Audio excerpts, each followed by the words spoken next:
156 para में लिखा है कि आधार जो हमने जोड़ा है वो नागरिकता का प्रमाण नहीं है, जो सही है। कोई नहीं कहता कि आधार नागरिकता का प्रमाण पत्र है। 198 पैरा में लिखा है कि इसी प्रकार से राशन कार्ड भी नागरिकता का प्रमाण पत्र नहीं है। सही बात है। तो जब ये लिखा है तो ये तो बड़ा स्पष्ट और साफ है कि इसी प्रकार से जो बाकी 10, 11, 8, 9 दस्तावेज हैं वो भी प्रमाण पत्र नहीं हो सकते नागरिकता के।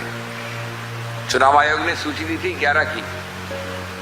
आपके जन्म का सर्टिफिकेट, आपके माँ बाप के जन्म का सर्टिफिकेट, आपके कास्ट का सर्टिफिकेट, आपके 10वें कक्षा के परिणाम जो एग्जाम का है उसका सर्टिफिकेट। तो मैं मानता हूं कि जब आधार नागरिकता का प्रमाण पत्र नहीं हो सकता, राशन कार्ड नहीं हो सकता, ये भी नहीं हो सकते। लेकिन ये जो पूरी एक्सरसाइज की है चुनाव आयोग ने, ये इन्हीं दस्तावेजों के आधार पे तो की है। तो निष्कासन पहले, निर्णय बाद में। और एक अंतिम बात जो चुनावों के बाद की बात है, लेकिन वो भी एक बहुत बड़ा प्रश्न चिन्ह उठाती है।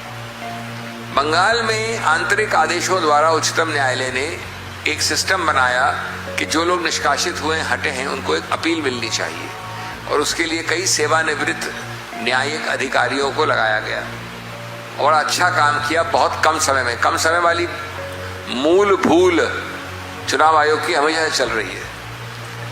अब वहां रोचक बात क्या है, एक उदाहरण आता है कि 6000 अपीलों में 4000 अलाउ हो गई हैं, क्योंकि समय भी बहुत कम है। 6000 तो बहुत हो जाता है। अभी कोई 2-3 हफ्ते हुए, 1 महीना हुआ है चुनाव परिणाम आए हुए। उन 3 हफ्तों में 4000 अपील अलाउ हो गई हैं एक जगह, एक प्रदेश में 6000 में से।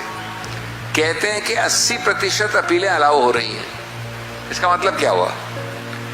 ये एक महिला है, इनको हटा दिया मैंने, इन्होंने एक याचिका डाली, वो याचिका 80% केस में अलाउ हो गई कि भाई इनको हटा नहीं सकते थे आप, लेकिन चुनाव तो खत्म हो गया।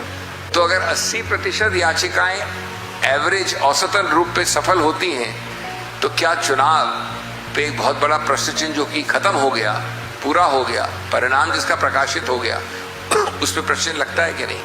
इस बात पे भी आंकड़ों के आधार पर उच्चतम न्यायालय को टिप्पणी करनी चाहिए थी।